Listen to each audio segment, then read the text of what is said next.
am recording now. Cool. Alan, do you wanna bring us in? I would like to. Hello, ladies and gentlemen, good people of all ages, pretty much anybody who happens to be listening to us. Thank you for tuning in. We're here on our second episode of something that we think is sort of like a podcast, which is exciting, guys. Welcome to Are We Podcasting Yet? Yeah, we're really happy to have our first guest on, which means... Yeah, quick disclaimer, probably not for all ages. Oh, yeah. Yeah. Yeah, we should probably put that in the liners. But welcome, Keeran Janin. How you doing? Hey, Keeran. Thank you very much. I'm all right, man. How you doing? We're doing Justin, good. you should intro him. You should introduce Keeran to our listeners. Keeran is he's a watchmaker, watch designer, watch company owner. He does a lot of things with watches. He loves watches. He also does you do something with it's like the Dart, the Uber of Brunei. You help start that. Really? He used to be a triathlete. He used to be a national swimmer for the country of Brunei. And he's an all-around great guy. Ladies and gentlemen, Keeran Janin. Hello, thank you very much. How are you, man? How's everything going? I'm all right. I'm back in Brunei at the moment, in the lockdown. I've been here for 3 months. How long? When's the last time you've been in Brunei for 3 months straight? Well, I actually go back to Brunei. I go back every month or so, but I go back to Brunei for maybe 2 or 3 days, see the family, and then sort of get out because it's quite a small place, and everyone's sort of married with kids and whatnot, so that it's a nice place to relax. But 3.5 months, it's pretty tough. But it's nice. I've been able to really slow down a lot. Well, you should be in the U.S. Everybody's just running around outside making out with each other. Yeah, and don't believe the news. Actually, we all have COVID. Every single person in America actually has. We actually all have it. All got it at this point. Yeah, it's all downhill from here. Yeah, or uphill. I don't know. So we know that, Keeran, you are from Brunei, but you're based in Singapore, and you said you go back and forth. But honestly, man, what's that looking like now? Because travel is locked up right now. Oh, it's messed up. Yeah. And my work requires me to travel all the time. And this is the longest I've stayed in one place for 5 years. That's crazy. Yeah. I have to apply. Yeah. It's ridiculous. I mean, you get used to it, but I don't know what I'm going to do now. Because even if I can get back to Singapore, from Singapore, where am I going to travel to? I mean, from there, you just have to get applications to go from here and there, and then it's going to be really tough. And 14 days quarantine every time you land. I don't know. But can you do more of your work in Singapore than in Brunei? Well, yeah, definitely. Everything works out of Singapore, so I can't wait to sort of get back. But then also, I don't really want to get back. I'm kind of getting used to this isolation life. Really? Yeah. You don't miss people? No, well, actually, generally, I don't like people. I can barely stand that you. explains a lot. Yeah. How are you friends with us then? People. I tolerate Justin, so I can become friends with Alan. That's Keeran, that's so sweet.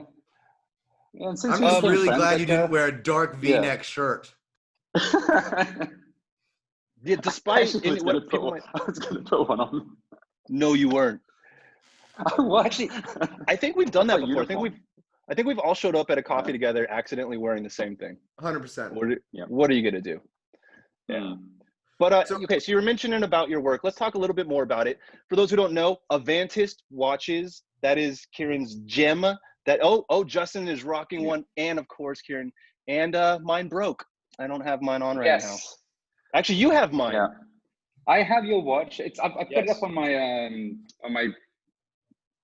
It's on a display. Yeah, I love it. What's the Alan, point? how did you break that watch smashed. again? Yeah.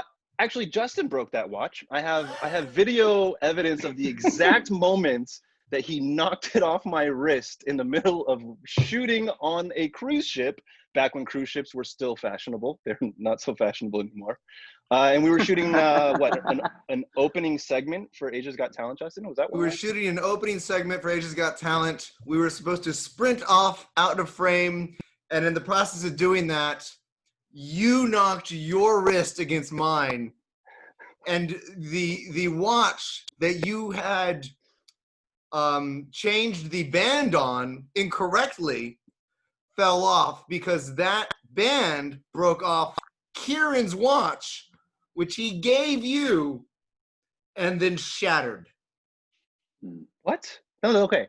You got the details incorrect. But yes, I did replace the strap on the watch, and unfortunately, I used the wrong spring bars, Keeran. That's what it was.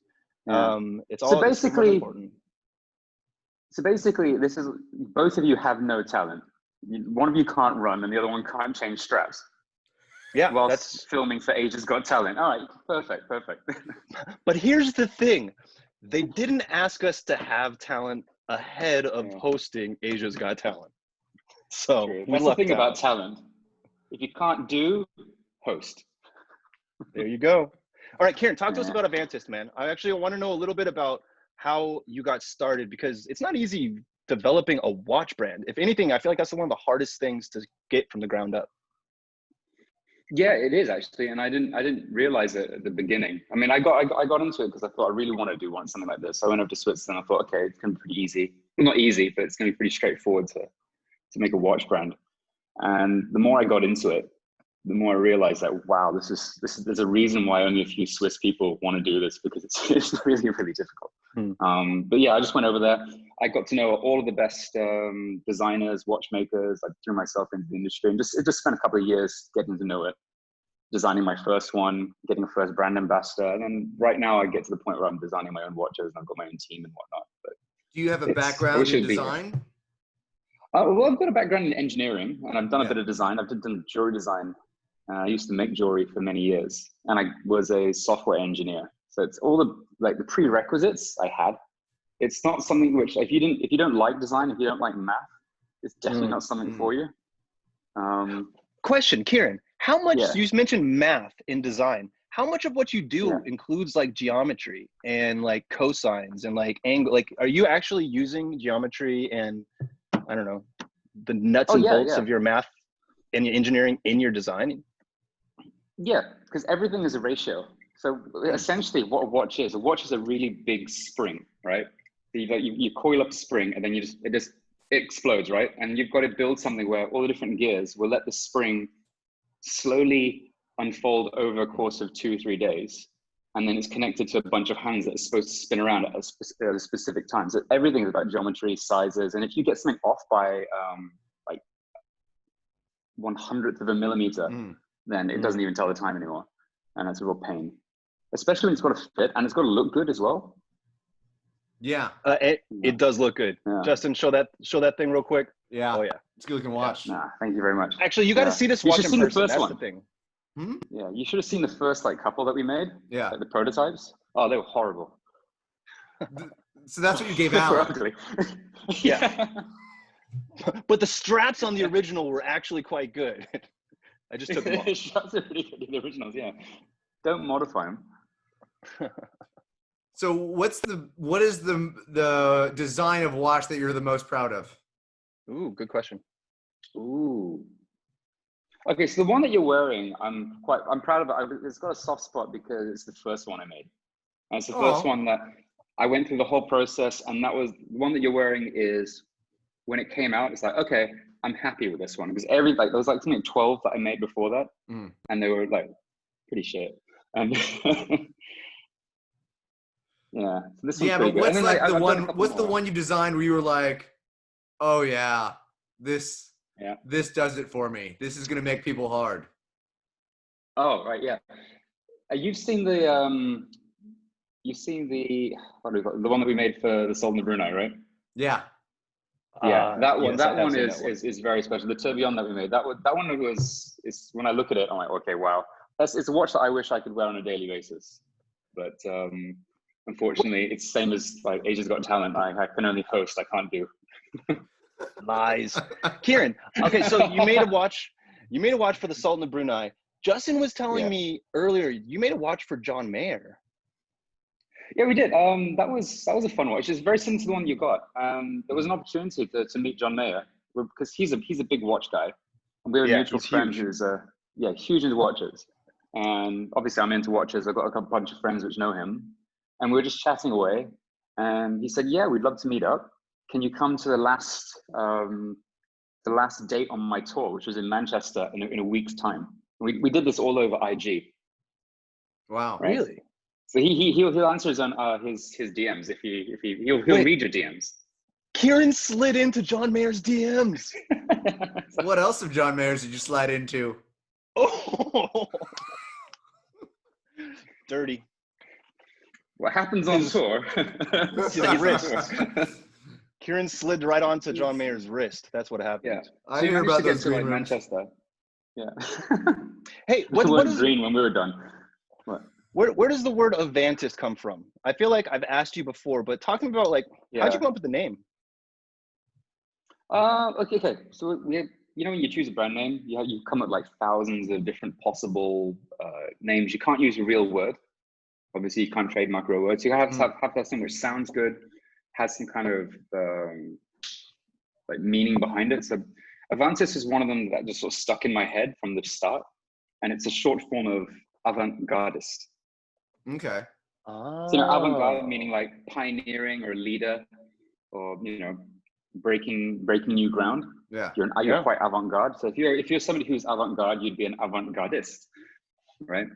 And then you just bring it down. And I made it so Avantist, and that's one of those words which sort of rolls off the tongue. And because I had all these different ones to choose from, I have a niece called Ava, and I couldn't choose between like the final 5. I'm like, all right, I'll take that one. It's easy to remember. That's great. Justin, we should have thought a lot more about the name of our podcast. Yeah, there's a lot of things about this podcast we should have thought about a lot more of. Thinking it's not your strong suit. we've all got the things that we're good at, and the things that we're not, and some of us are good at more things than others. Truth. Truth. Let's say, hypothetically speaking, that I've been knocking around the idea in my head of starting my own brand, a line of hats. Oh no. Yeah. How would I go about starting my own brand? What would be the first steps, Keeran, that me or somebody else that's not me that's starting their own hat brand would take? I think you should take out all of your savings, every single penny, right? Okay. Max out your credit card. Yeah. And order a bunch of hats from China. Yeah. Yeah. Well, that's it. It's that easy. Yeah, that's it. You should do it. Yeah. Order the cheapest hats and sell them for the most expensive. Yeah. Are you starting a hat brand? I've been working on this for a couple of years. Yeah. Have you really? I had no. What did you put on the hat?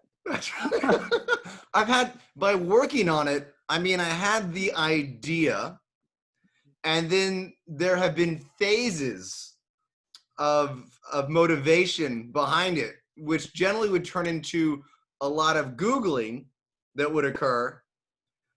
And then those phases would kind of come back down, which would turn into a lot of not Googling. And so that's been happening off and on for a while. And so right now where I'm at is not having a hat brand. So how do I get over this hump? Justin, you're already where tons of people are. You don't have a hat brand. You're already just writing right online with most people in the world. Yeah. So don't feel down. Not having a brand is an essential part of building a brand. I like where your head's at. This is a businessman right here, Justin. I feel like I'm halfway there. Yeah. And with your hair, you're definitely a target client. So you can definitely eat your own dog food. Is that a turn of phrase popular in the brand Brunei starting business? Yeah, well, anything. I mean, it's just like you definitely want to wear your own hat for sure. I mean, if I love hats. I wear hats all the time. This is why I have this idea. It's very on brand for me to start a hat brand. Yeah, you're gonna be like, I'm not only a spokesperson, I'm also a client, and just point at your hair. Well, who are your followers? I looked at the comments of your. They're the people listening to you right now. Yeah. Besides Alan, do you have anybody else? They're mostly. It's not a robot. I guess they're mostly Southeast Asians. Yeah. So Yeah. make hats for them. Like which part? Like I've seen some of the comments on your posts, and they're hilarious. Yeah. Based on those comments, what kind of hats should I make them? Inappropriate ones. Colorful and promiscuous. Wow. Wow. How does one make a hat promiscuous? I'm incredibly intrigued. Like, how would you make a promiscuous hat? Like a hat that goes on everyone's head? Is that what we're talking about? or a hat that is worn while someone is being promiscuous? For the women's, that's two directions, isn't it? I have no idea. I'm very confused. Where do you wear the hat? What? Do you wear only the hat? I'm just starting a hat brand, Alan. Keeping things simple and streamlined.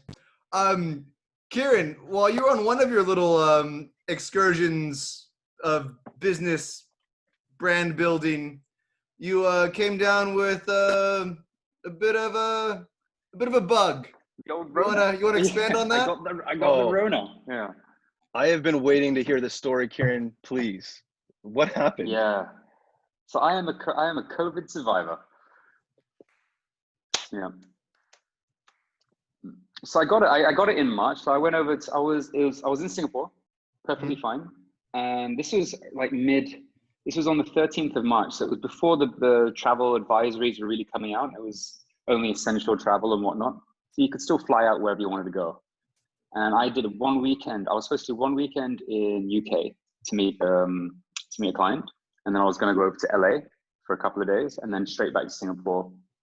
And I got there on the Friday the 13th. Nice. Caught the corona. Hold on a second. Sorry about that. No, not at all. Did your AirPods run out of battery? He can't hear you, Alan. Alan, he can't. I'm just clapping, Justin. I'm doing the thing that you told me to do, Justin. Still can't hear us. Just keep clapping, Alan. Just keep clapping. Can you hear me? Yes. Yeah. Good. You should have sent me some proper earphones you could plug in. Oh no, those are still in the mail. They're still in the mail, yeah. Sorry, this coronavirus is really messing up with the mail service. Yeah. All right, so I went over to England. I got it. On my flight, I didn't touch anybody. I did the whole thing with the hand sanitizers, didn't shake anyone's hand, wore a mask. Throughout that time, I don't even remember shaking anyone's hand while I was there. But I arrived in March. The March 13th was a Friday. I did a couple of dinners with some people. Again, no contact. And about 4 or 5 days later after that, somebody from that group fell sick. From the group you were traveling with, or the group you had dinner with? The group that I met. I was there. Yeah. Yeah. He fell a bit ill, and I said, "Oh, I was feeling all right." Then 2 days after that, after I found out about that, it hits you like a train. Really?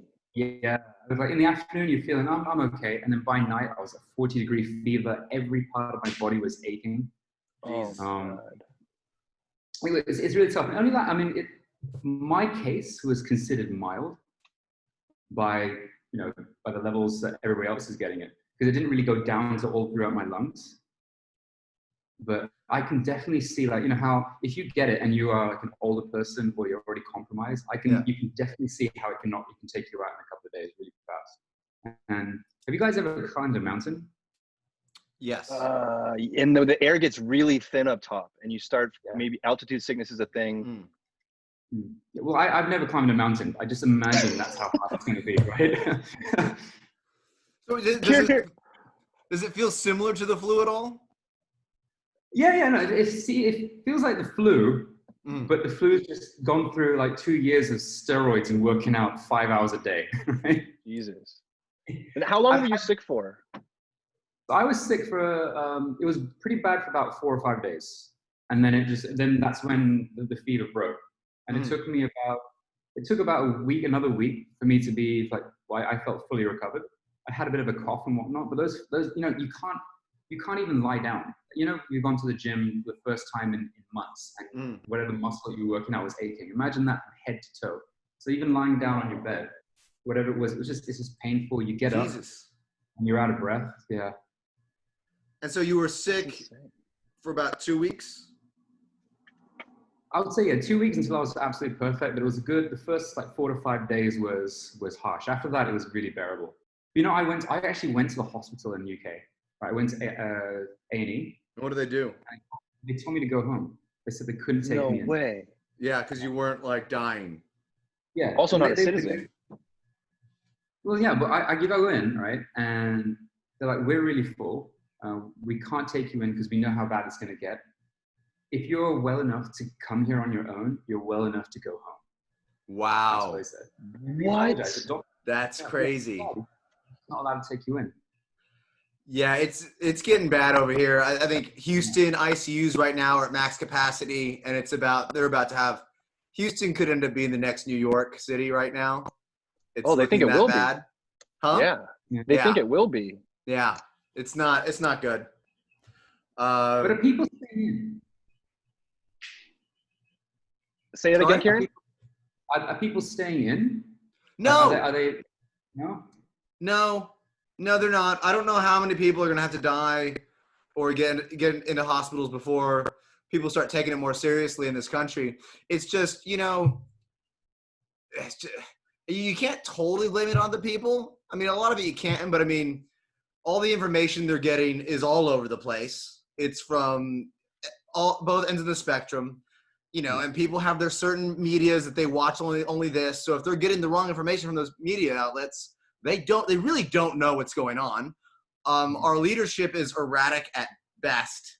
So you're getting mixed signals from them. So people don't trust when the government says anything now because they keep getting it wrong or keep going back on what they said and changing their minds. It's very obvious they're mishandling the situation. And then the guy up top, well, he's not even leading by example, is he? He's pretending like it's not even a thing. So it's no wonder that we're having all these issues. Well, the guy up top's holding rallies in some of the hottest spots in America right now, indoor, not wearing masks. So we're talking about Donald Trump, by the way. Oh, just in case people were confused. Yeah. In fact, we shouldn't even call him guy up top anymore because it sounds like a deity, and he is not that in any way, shape, or form. But the weird thing is, go ahead. Or is he, Alan? No, different kind, a fallen angel, maybe. No, what I was going to say is that I also don't blame a lot of people for wanting to get out of this. Like, I myself have felt like I want this to be over so badly so that we can get stuff going again. It's just like, how much patience can people like have and how much can they practice when they're getting information, like Justin said, that is contradicting itself every turn. Yeah. Like they open up, and now what? Houston said they're gonna or Texas is slowing down their opening up process, right, Justin? Yeah, I mean, they're major cities may even be on another lockdown. That's not out of the question.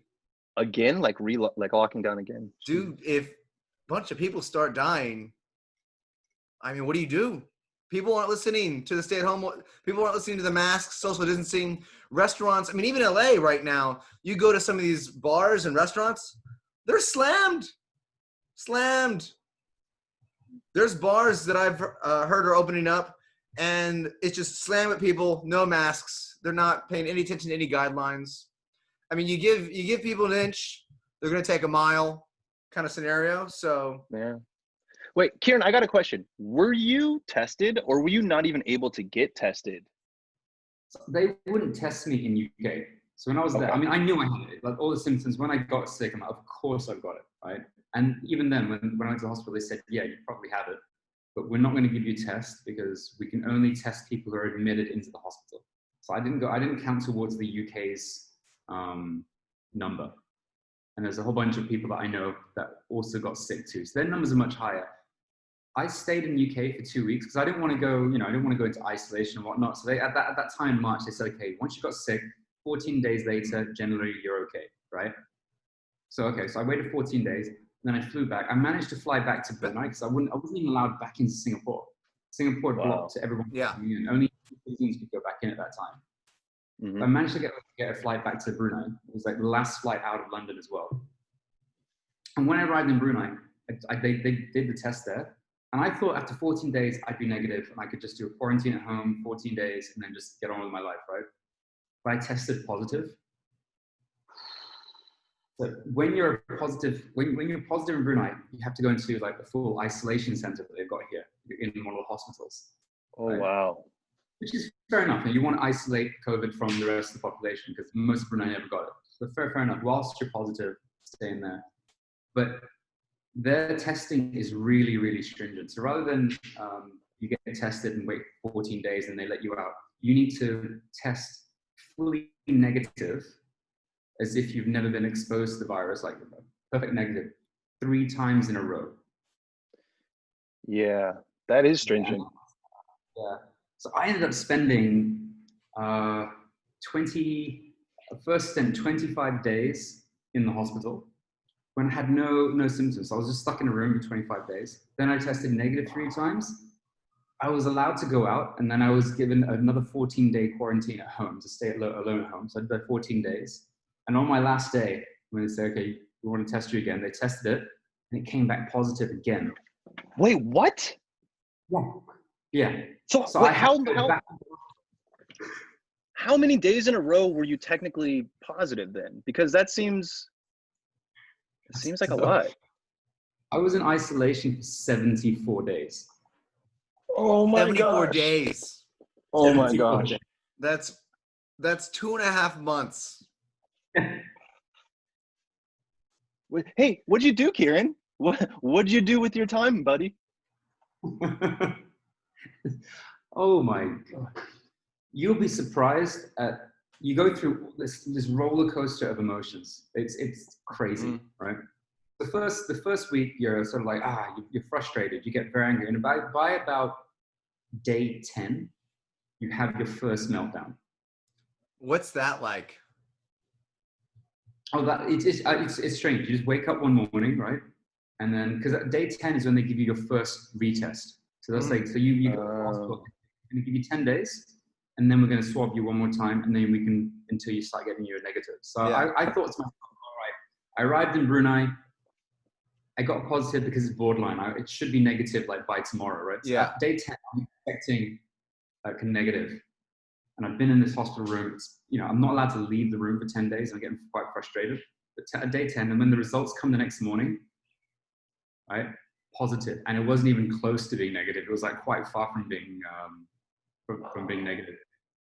And then you just lose it. It's like you want to grab your laptop and throw it out the window because you can't do anything. You can't speak to anyone, talk to anyone, and So you just like what kind of room were you in? It was a typical small hospital room, like a hotel room. It wasn't the Four Seasons. It had a nice bed. It was clean. They gave you food, but like even when you're in prison, you're only allowed to go out for 1 hour a day, right? Yeah. And when they put you in solitary confinement in prison, you only do that on 7 days, and then you get 1 day off because it messes with your head to be in solitary for so long. But we weren't allowed to do that because we can't go out. There's no common area that we can go. So people were doing like a month confined into one room. Jeez. That sounds and then they like mess with your head by letting you out for a couple weeks, and then bringing you back in. Yeah. I mean, I don't think it was intentional. It probably was. Of course it wasn't intentional. It's just, if it was, that's me. But that's messed up. Like, yeah, it's messed up. But then, but you do find out that you don't need much. What do you mean by that? Yeah. Well, okay, so I'm in there, and then my normal lifestyle, I'm used to having, like, I want to go to the gym, I want to get my coffee in the morning, I like my baked goods, I like to meet up with friends and whatnot, and you think that's essential.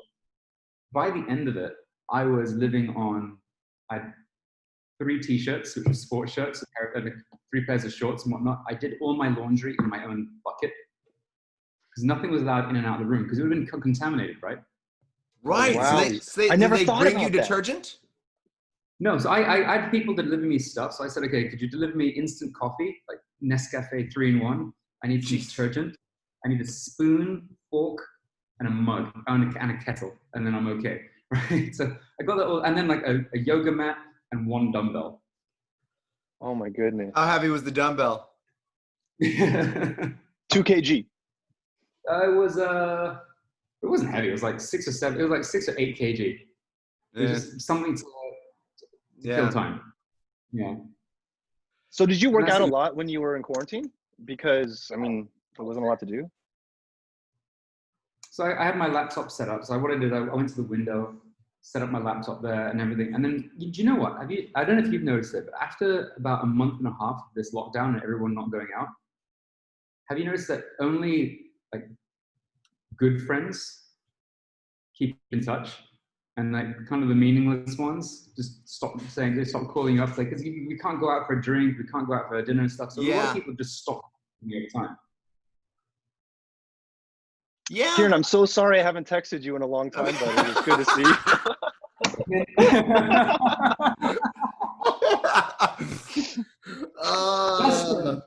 Text every 2 days at least. In Alan's defense, he goes months without texting me.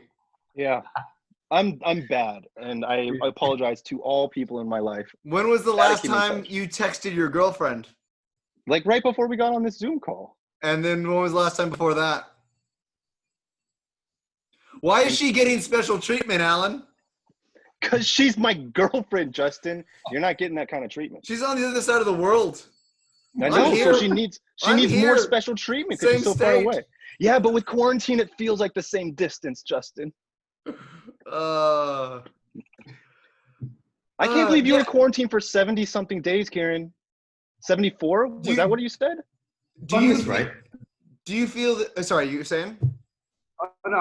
I was put on suicide watch for a day. Oh my gosh. Because you threatened to kill yourself? All right, so they have doctors that come in every morning and they give the swab, they do the rounds. So they come in and say, how are you feeling? I was, this is already on day, this is my second stint. So I'm on like 30 plus days inside, right? Okay. And then this doctor comes in and he's not an English doctor. So I guess he's a South Asian doctor. Mm. And he's coming in and he's asking me, how are you feeling? I said, I'm feeling fine. I've been, I'm healthy and whatnot. And he says, are you ready for another swab today? Because this would have been like my 15th swab up my nose, right? Oh God. Hey, does it hurt? I heard it's not great. It's not nice. And I remember saying to him like, if I need to take one more of these damn swabs, I'm just going to set fire to my head and then jump out of that window if it's not negative. As a joke, right? It's a joke. Like I said in that. He's sarcastic. He's like, okay. And they're all in those bunny suits. I can't even see his reaction to his face. Okay. Wait, they're in like full head to toe gear? Yeah, everyone, yeah. Wow. Like in a pandemic movie. Yeah. Justin, we are in a pandemic movie. Holy shit. That's life these days. I didn't know that. Yeah, so that's he comes in, and then when they leave, about 2.5 minutes later, a nurse comes up to my door, wedges the door open, and another one comes and stands near the window. And I'm wow. I thought maybe they were going to come in mopping and cleaning the floor, so I'm just lying in the bed for a while. And I ask them like, what are you doing here? And they're like, the doctor has instructed us to wait and watch over you whilst the psychiatrist comes over from the other hospital. And they sent a psychiatrist over to come and talk me down. I want to hear more details about that. Yeah, what did she say? What kind of questions did she ask? Well, they have my number. So while she was driving over to the hospital, because the hospital that I was staying at is sort of really isolated out, away from the main city. So she has my number, because obviously my number's on record, and I get a phone call saying, hey, Keeran, this is Dr. So-and-so, I'm on my way over. Listen, we've just been told that you've been put on, you've been threatened to commit suicide. I'm like, what? So, are you okay? I'm like, I'm okay. She says, I'm rushing over right now to talk to you if you need someone to talk to. I said, no, drive slowly. If you want, you can pick me up a coffee. I'm perfectly fine. Yeah, so this is total lost in translation. So I mean, I guess the joke that I made is not common in Brunei. It's not common in Brunei. I think the doctor was originally from either India or Bangladesh. Obviously, that kind of sarcasm is not there. Fair enough. Yeah. Yeah. But I also, yeah.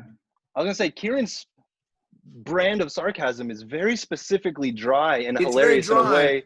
People need to know Keeran. I have heard stories of people getting very angry with Keeran. I've seen when he's just being a joke. I've seen a Brazilian man about to leap across a table to freaking murder you. Yeah. Do you want to tell that story? I think I'm really funny.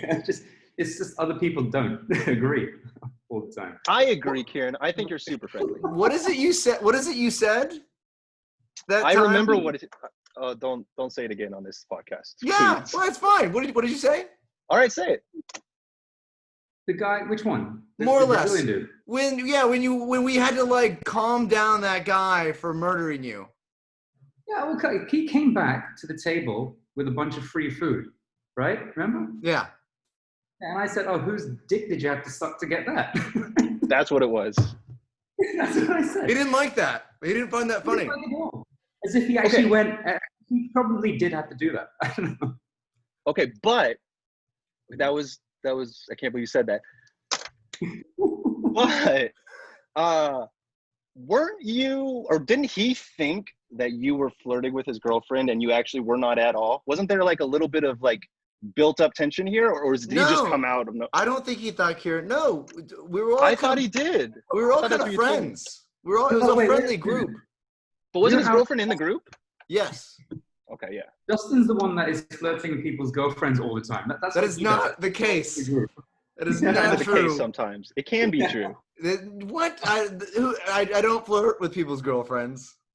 They just flirt. That's actually, you know what? That actually is true. I can vouch that Justin is very, very proper. Not on purpose. And not if I know that they have a boyfriend who I respect. It's real messed up. That's really messed up that you just said that, Justin. Everybody flirts. People flirt all the time. Come on. Flirting's innocent. Basically, everybody loves a good flirt. Yeah, that's the problem, is that everybody loves a good flirt. That's why it's a problem, Justin. I don't recall you flirting with that person's girlfriend during the course of that evening, which is why, and because he was actually so nice during the entire course of that evening, and his girlfriend was somebody that we kind of knew, it was very unexpected that he would lose it.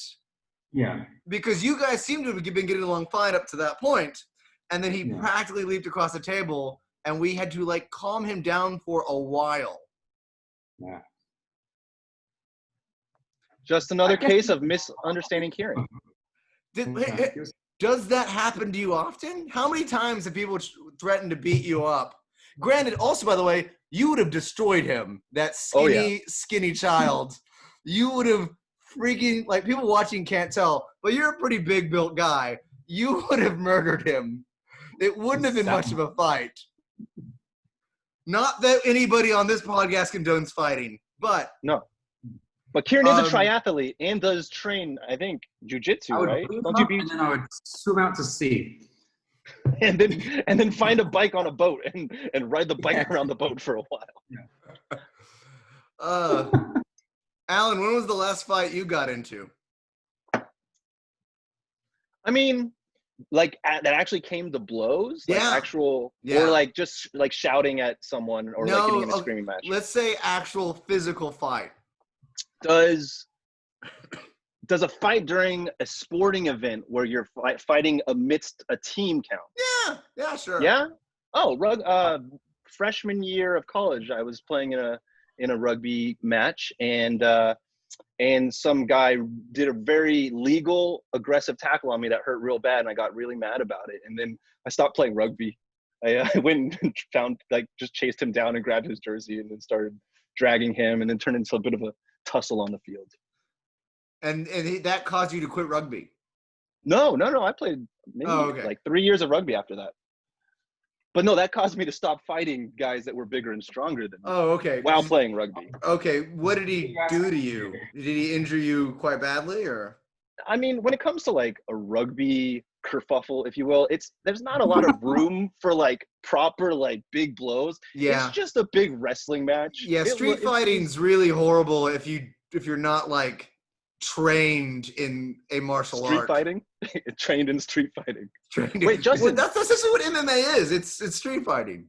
You have some crazy fight stories. I think you've told me a couple. Yeah, I mean the last big one. as if I get into fights all the time. You shouldn't be able to start with that. The big one was one I was shooting a TV commercial for Bacardi in Langkawi, Malaysia. This is a long time ago. This is like in 2009. And we were having a rap party, and we were at a bar, and one of the guys that was at this bar that I think worked there was singing reggae music, and the assistant director was a black guy from Canada, and this guy that was singing his music screamed out some he was very drunk, no excuse for screaming the racial obscenities to which he did at the assistant director, and everybody was a little intoxicated. Everybody was getting a little upset with this guy. We all managed to compose ourselves and leave and walk out of this bar. There's about 10 of us, 4 guys, 6 girls as a group. This guy walks out with his friend, and they continue to scream some obscenities. And yeah, from that point on, I think one of the other models ran it at the guy and started kneeing somebody in the head. I think he trained in like Muay Thai. The assistant director trained in martial arts. I don't know what. He also played American football in college and was a track star. Big guy, not a dude you want to mess with. He ran at the guy that was screaming at him and clocked him. And I just remember thinking, oh, this is getting nuts. They are rocking these guys. And then all of a sudden, these 2 guys had a lot of friends in that little area of town, and they all kind of came out and swarmed. And before I knew it, like, I was just getting caught up in this fight to kind of defend myself. I was getting rocks slammed in my head, beaten with sticks. And there were girls as well. They weren't hitting the girls, but the girls were trying to get in the way and break it up. They were getting hit. I got my shirt ripped off me. I was recovering from an ACL surgery, and at one point I was on the ground trying to get up, and I got my knee kicked, retore my ACL. Everybody else was able to run away. A couple of the girls, the guys were trying to run away because that's who they were after, and they were going to possibly get murdered. The head producer of the commercial was there with me, helping to protect me. He was doing a pretty good job. I think because he was local and spoke the language, was able to kind of break everything up. But I got, there was a solid, I'd say, minute and a half, maybe more, where I was getting worked, just held and hit. Oh my God. I had a couple of teeth knocked, chipped. One I think got knocked out. 2 black eyes, clothes ripped off, bleeding from scratch marks from just guys just clawing at me. Wait, what kind of, they're fighting you like this? I mean, it was like. No, it's probably from guys trying to hold you. It was while you're getting punched. Some guys, well, also when I'm getting away, trying to get away, they're grabbing at you. Yeah, of course. And to get me on the ground and hold me and punch me. And then I remember finally the cops showed up. The cops showed up quite quickly, to be honest. The Langkawi police force did a great job of showing up quite quickly. I'm sure I doubt this stuff happens all the time. I imagine there was a moment where they're like, wait, what's happening? And they got there really quick, and one guy, to try and get me out of the situation, grabbed my arm to pull me out of the mass of people beating the fuck out of me. And I just remember as he did that, it just left me with one less arm to defend myself. I was getting clocked back and forth. And then, yeah, I just remember sitting up against a tree with a couple of the girls there with me, a couple of the producers, bleeding a lot, and the cop kind of being like, I don't know what you guys did. These guys are really upset. They know everybody in the town. If I take you out of here right now, they will all come at us. So there's a cop that takes some time, let them calm down, and then tell them they were prosecuting me for something. So they told them they were prosecuting me for disturbing the peace or something like that. And then once everything calmed down, they put me in the cop car, drove me back to the hotel, and then let me back in. Wait, hold on. How did you become the focal point? Because I was the only guy that couldn't run away. Because they fucked up my knee. Oh, everyone else ran away, and then you got left behind. The other 3 guys that ended up being a part of the fight were able to run away because it was like 20 on 4. Yeah, I mean, 20 on 4, not good odds. And had they stayed, it wouldn't have done them. It wouldn't have done me any good. Wouldn't have done them any good. The producer there kind of had my back and was breaking it up. I mean, it was a situation where, I'm gonna go on a limb, Justin, and I'm gonna say, I don't think you deserve that. I don't. Yeah, I don't. I don't think I did either. These things happen, man. I mean, no matter where you are in the world, I think this obviously happened in Langkawi. I think anywhere you are in the world, I've seen it happen in Austin, Texas. I've seen a situation where somebody that's not from there does something where not other people really know what it was, but they know that one of their buddies or local guys is having an issue with them. Everybody will side with the person they know without asking the question of what happened, without caring. Yeah. Just that tribalism is within all of us. And when that switch gets flipped, man, that's what happens. I mean, whoever you are in the world, definitely if you're in a situation where you're not from there and things are getting rowdy, you want to get out. Because also, I mean, shoot, I've definitely been in places, there's circumstances where the local police where you are probably wouldn't be so understanding. They'd take you to jail. The police wouldn't side with you. Fortunately, this guy in Langkawi, the cops in Langkawi, like they were like, I could tell they got it, and they were like, "Oh, we got you. Don't worry." So they were very good. Justin, if you're in America and you are a person of color, the tribalism is is part of how the police act as well. In fact, that's exactly what we see a lot of right now. And so this tribalism is why we're having all these protests here in the country. So it's a thing that exists everywhere in different kind of facets of society, for sure. Keeran, have you ever been in a fight? I have never thrown a punch in my whole life. Really? Good for you, man. But not even when you were like a kid at the schoolyard, like 5th grade, 6th grade, you guys never just decided like, hey, I think you guys should fight. And then 2 kids were like, yeah, let's fight. And then people just start punching each other. I have a story like that, but yeah. No. Say it again, Keeran.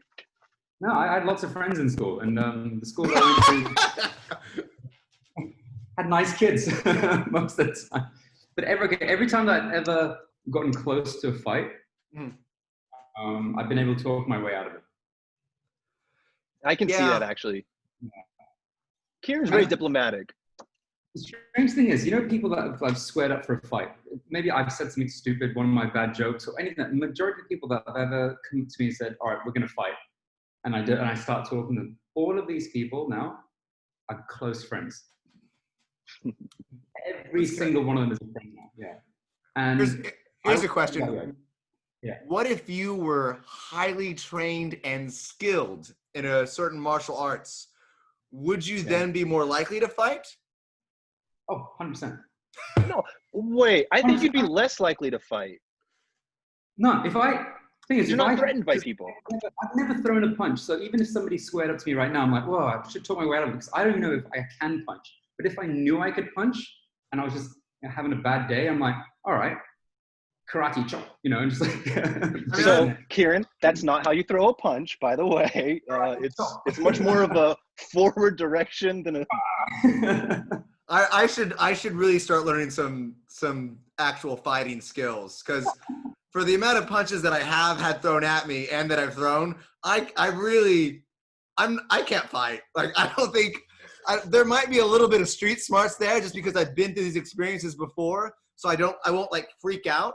So I have that bit of an edge, But with regards to actual ability of fighting, man, I need to go take some boxing classes, some jiu-jitsu. That's why we do triathlon training. If there's ever a fight, if there's a bicycle, a body of water, or a river, it'll gone. Get out of there. I got a question. I want to ask both of you guys real quick, because I have found this to be true. I feel like most of my friends that I've asked if they get in fights or have they been in a fight or whatever, and we talk about this, it's generally the case that people are more willing to fight for someone else if one of their friends gets pulled into a fight than to stand up for themselves in a moment. Like Keeran's saying, like if someone steps up to you. I know I personally feel that way. Like I would be less likely if someone was coming right at me personally, but I'm way more likely to jump in between and go in front of, like, for example, my brother, was a time when someone looked at my brother weird and I wasn't in the right mental space and I just started shouting at this guy. But do you guys feel that way? Yeah, I mean, I'd fight for my family.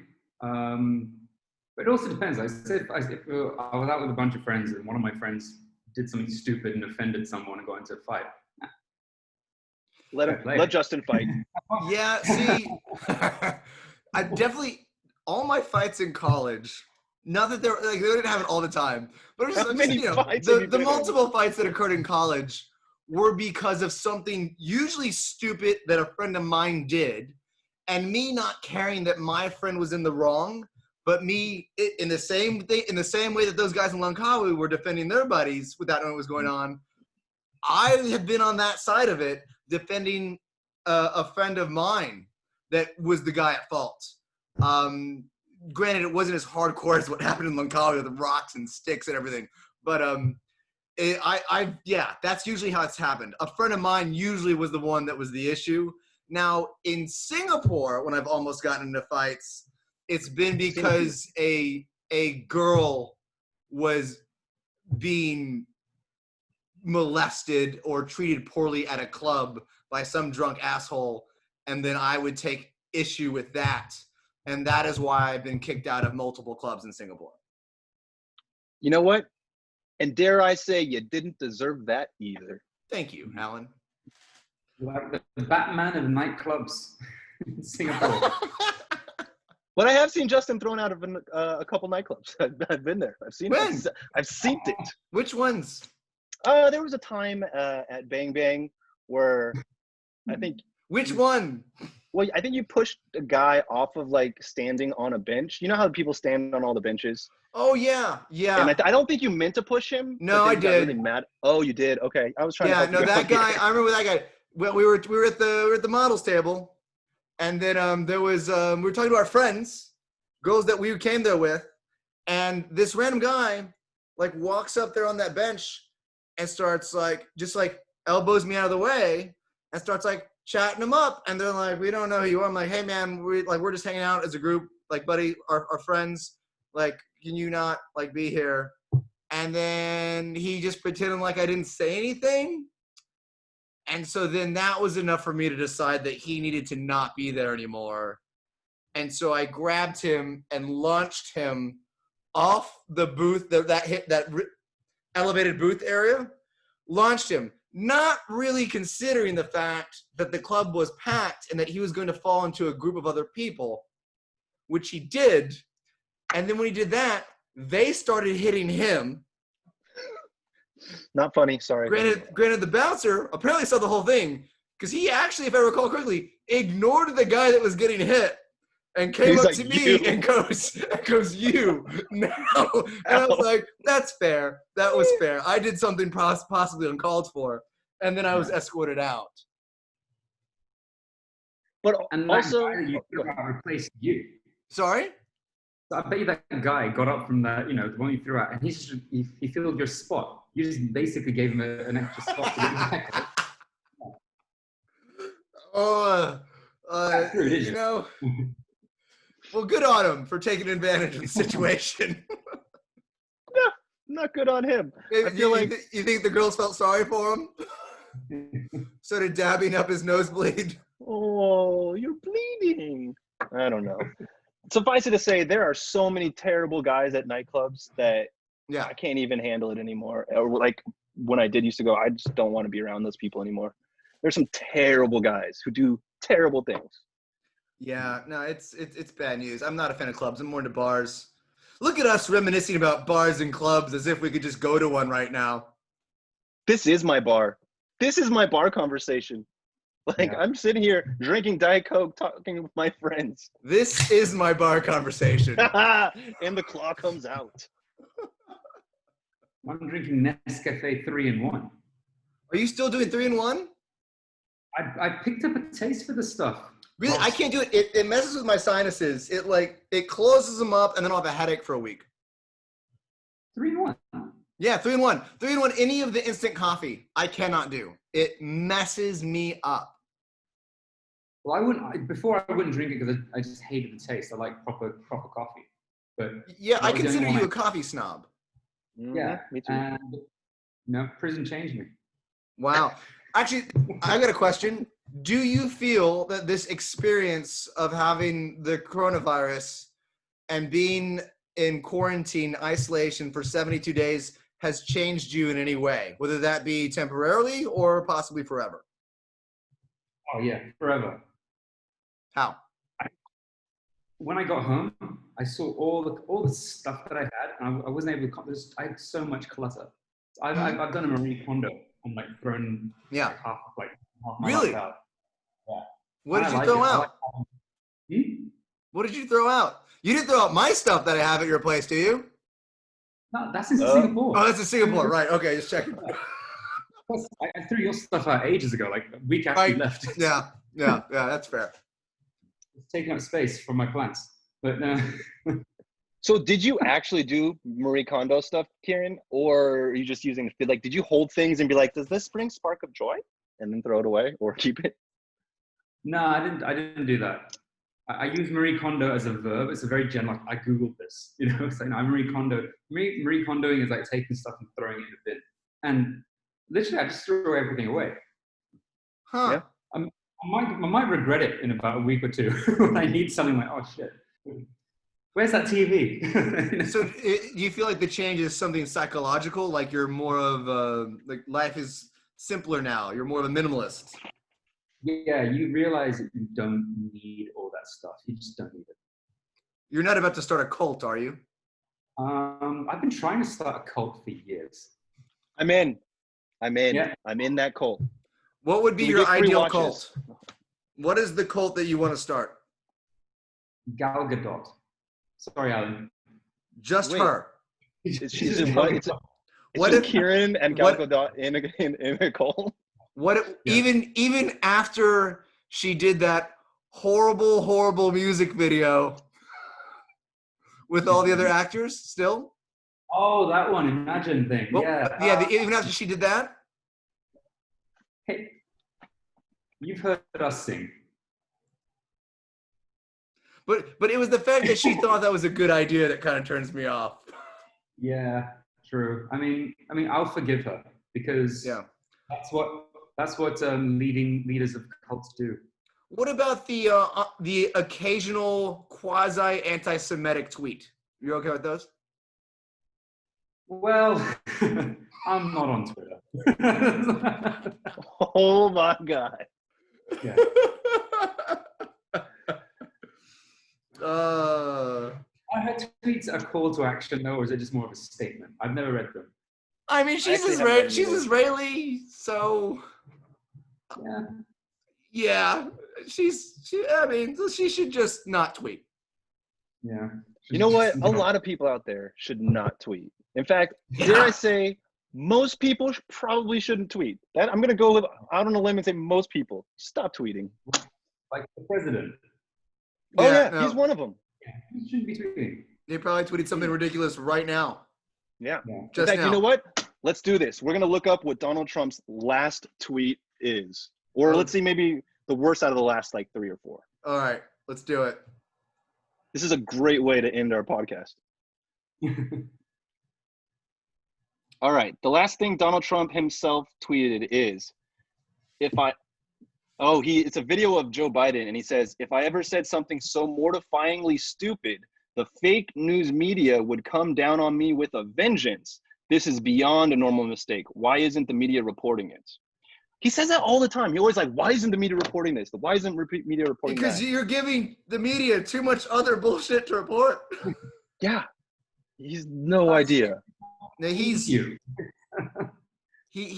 doesn't truly care about anything that's going on except for his popularity. That's the only thing that matters to him. Everything goes back to, oh, but what about me? Yeah. Keeran, what's it like to not have Donald Trump as your president? That must be nice. That's actually quite scary. How so? As a Bruneian who lives part of the time in Brunei and Singapore, and as a person that travels around the world, what's it like to have Donald Trump as the president of the United States? Because I know sometimes my parents, and they're well-traveled, they sometimes don't. They're like, why does everybody else care so much about Donald Trump being the president of the U.S. in other places? Why is it such a massive ordeal? Because when I tell them that our current events news here with the politics is just as big as everywhere else, I mean, not just them, but a lot of people are like, wait, why? Mm-hmm. Well, everything that happens in the U.S. affects Brunei. I mean, in terms of the economy, so oil prices, international trade, all these things, it does have a huge impact. That's one of the things. And we, of course, like the U.S. your news is world news. Yeah. Right. And it's so unpredictable. I mean, you might go to war next week. Who knows, right? Yeah. U.S. kind of controls the whole warscape, if you will. We don't know. But we do that sometimes, and we do it pretty quick. So hopefully we do not do that now. War? I think we're still doing some war stuff. Yeah. Isn't the war sort of like when it comes to elections or when you need to boost the economy or military spending or something like that? It's like, we start a war. Yeah. That's sort of. Hey, I mean, China just started building some stuff on the border of India, so that's. Yeah, I don't know what's gonna happen there. You guys heard about their little scuffle, right? Where a bunch of people died. Yeah. It's called a skirmish. Skirmish. That was the word they used. They used skirmish, which I think is because there were no guns. Is that why? Because I don't think anyone got shot, or did they? Didn't 24 people get killed? Yeah, but I thought they got it was like a fight with like melee weapons, or I thought also someone got pushed or people got pushed off of something. Oh, I don't know. I did not read this. Well, you know what? We'll find out after this, and that'll determine whether this makes it into the podcast. Got it. We'll just put a little picture with some copy below it that explains what we're talking about right now.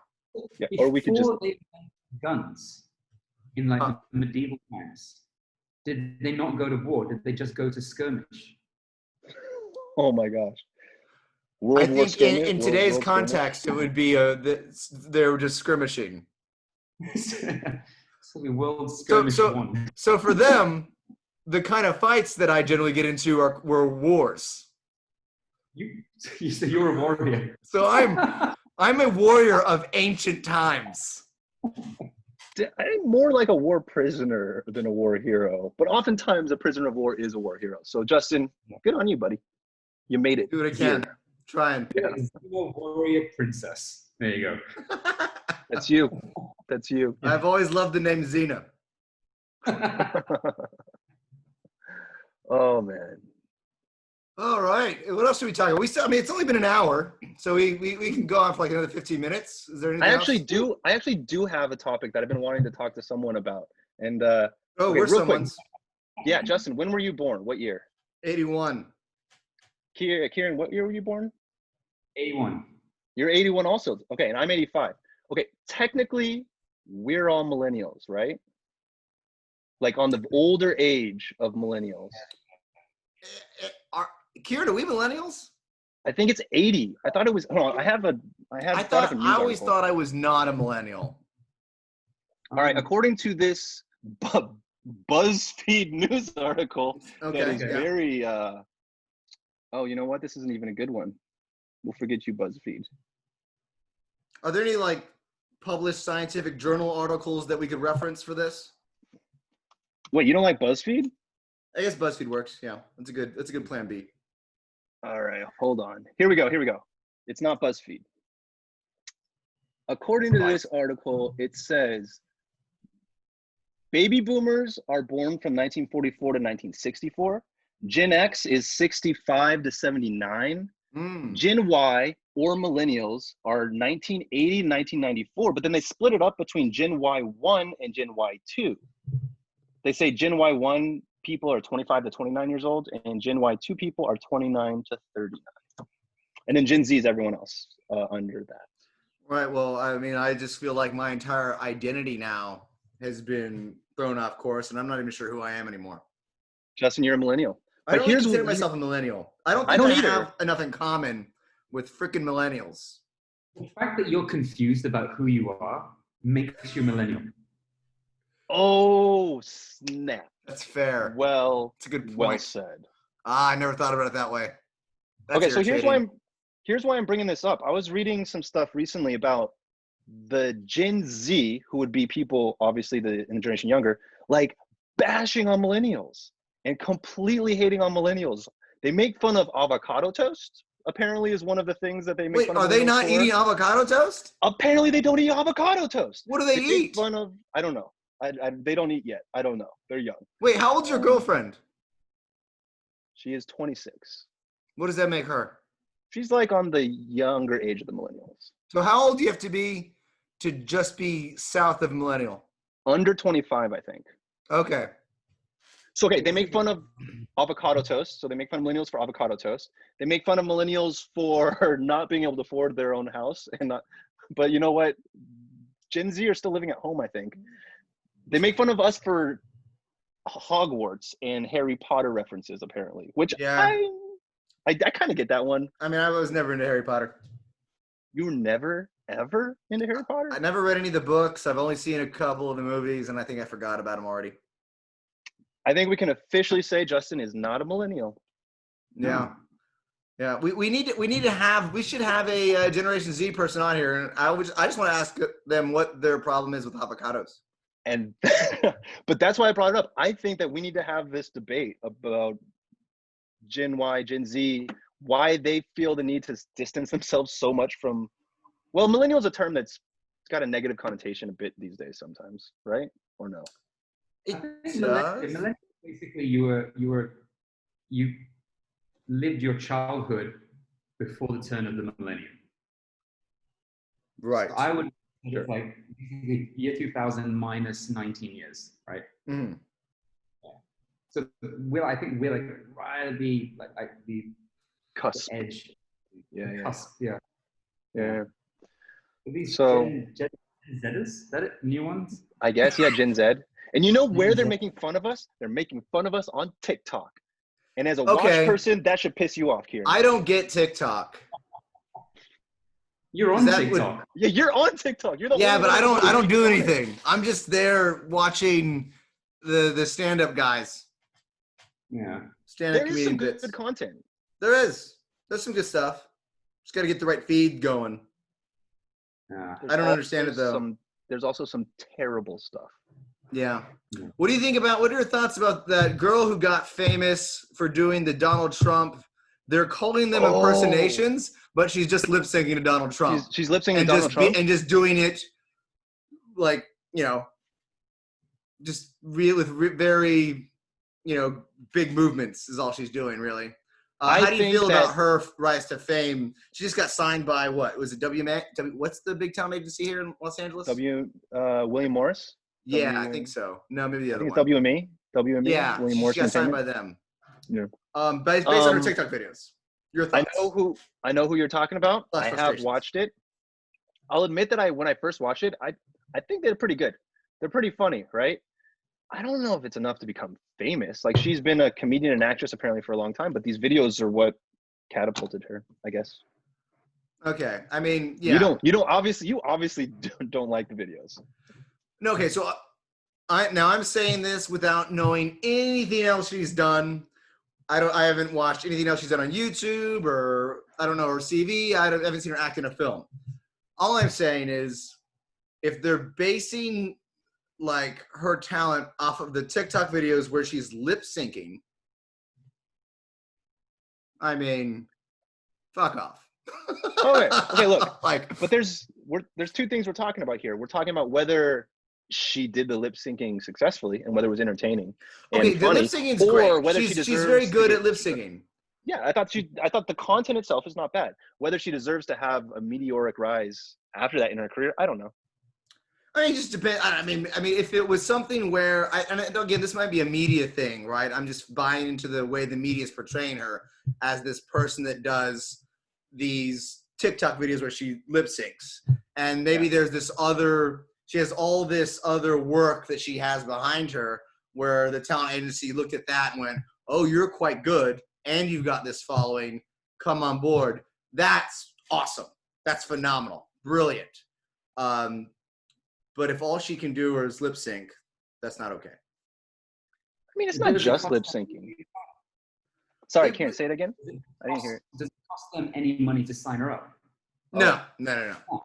Well, Yeah, so you sign her up and then you send her to auditions and then you find out, I guess, right? Yeah. No, but look at it this way, Justin. They're signing audience. They're not signing her. Yeah, I mean, She's got there's a lot of still exposure like, already.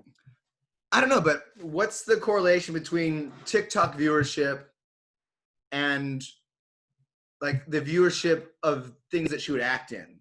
Like, I don't think there needs to be, right? No? Like, a lot of people. I guess they're signing her up as a social media influencer to continue doing TikTok, and then she'll get brand advertising sponsorship on TikTok for what she's doing, and that's how the agency makes money. I'm wondering, right? I'm wondering if they're going to make money off for TikTok. Because they have a social media, so. they for sure have a social media component to their agency, right? Yeah. Now, are we going to see her in like a huge, large budget film? I don't know. It could happen, right? It could. Yeah, definitely. And just the fact that we're talking about her right now means she's probably more likely to book a role, even if she's not. She's already won. She's already won. She did great. She played the game. She played the game well. She's killing it. Wow. You know what? I take back everything I said. She's fucking phenomenal. God damn it. You're just bitter. No, 100%. 100%. Because I don't like, people keep saying, Justin, go do a lip sync video or blah, blah, blah on TikTok. And I don't know what it is. And I think it's because I'm not a millennial. I can't make myself do it, Alan. Keeran, this is how I feel about all of social media, Justin. This is how I feel about all of social media. Social media is very simple. You just freaking put up a picture of yourself. I don't like doing it. But you don't even do the stuff that you like to do and put it on social media. No, because I feel like I should be doing the self-promotional stuff, and I hate self-promotional stuff. You're self-promoting yourself right now by doing this podcast. No, I'm creating content. Shamelessly, Alan. Shamelessly self-promoting yourself right now. At Alan M. Wong on Instagram. Look at you putting up this podcast on YouTube and then promoting it with clips on social media with me and Keeran, bringing Keeran on because you know he will attract more followers because of his something. There's something about him that's going to attract more followers. All right, fine. I've totally changed my mind. You're right, Justin. She's fabulous. Oh man. Yeah. Alan doesn't message me in months, but when he needs a COVID survivor to increase his fame, well, there you go. The only way I can get him to message me is for me to pretend that there's a project about to happen. You guys figured me out. I am. Dude, I think we're about to get booked for this job. What's that? Tell me more. Huh? Who'd you talk to? What's going on? When's the shoot? Not all the details are ironed out yet. I mean, meanwhile, I just want somebody to talk to. Yeah, Justin texts me and he's like, "Oh, so I'm working on this project," and then I'll be like, "Justin, how are you? Oh my goodness, what have you been up to? It's been a while." It's good though. You forced me to be social, and I should be doing that. When are you heading back? What's that? When are you heading back? Back to Singapore? Yeah. I don't know, man. I don't know. There's a potential job right now that I'm in talks with, but also if I do go back, it means that when I get there, I have to 2-week quarantine, right? High five. And and I don't know, Justin, do you know how Singapore's doing that right now? Yeah, is we it have a thing? to Is pay it 2,000. Well, hold on. I'm gonna cut this out. We have to pay $2,000. Actually, do we want to just wrap up this podcast real quick and then we can just chat? Let's do it. Yeah, Okay. I'm on it. Let's do that. Okay, we just cut back in and out. So, Alan, wrap up the podcast. Well, first of all, I gotta say thank you to Keeran, man. We really appreciate you jumping on this podcast. You're actually our first guest, and I would have it no other way, man. Actually, Super happy we to had see another you. guest that we were supposed to have. Yeah, but he didn't make it. So He's a really famous YouTuber here in the US. He went to college with Alan. He was supposed to come on yesterday. Apparently, he couldn't. I can't remember why. Can we say why? He had a health issue, and he had a health issue he had to deal with that day. So he just woke up not feeling well. But we immediately thought of you as the replacement. Like, there was no, first we thought of Anne, then we thought of Yumi. Wait, Justin, I have a list of the people I wrote down that we thought of before Keeran. Should I read Hanley, Daphne, Richie, Ollie? It goes on. Don't worry. But then you, and here you are. And you know what? Out of the 2 podcasts we've done, this is tied for the best. Yes, it is. Yeah. Yeah. Definitely in the top 80%. 100% top 80%. Which, guys, begs the question, are we podcasting yet? Are we podcasting yet? Guys, thank you so much for listening. We really appreciate it. I hope everyone at home is staying safe, stay healthy, keep those spirits up, and reach out to your friends. I've been told I should do that more. And also, don't forget to follow Alan on Instagram because he's shamelessly promoting himself. And also do follow our Are We Podcasting Yet Instagram page, because I'd like to see that 32 followers go up to a solid 40 sometime soon. It is what is the Instagram handle to that? It's _podcasting_yet. And then also don't forget to subscribe to our YouTube channel, which is where the full podcast is. So actually, this probably won't even be on the clip that we put on Instagram. So you won't actually even see this unless you are following us on YouTube, in which case, thank you. You made it. You didn't even need to be told. But now that I've done this, I probably will make this a clip on Instagram to promote the YouTube channel. There you go. There you go. And to everyone who's watching, and follow Keeran. Thank you so much. Follow Keeran. Keeran, give him your handle. Yeah, Keeran J. I'll put it down there. So I'll put it down there or there somewhere or up there. I don't know. One of these places. It'll be there. Also, what? Avantist.ch? That's the Instagram handle? There? That'll go there. Put it there. Yeah, it'll go there. Put it there. Someone there. Yeah. Put it here. All right, guys. All right. Thank you so much. Okay, stopping the recording now.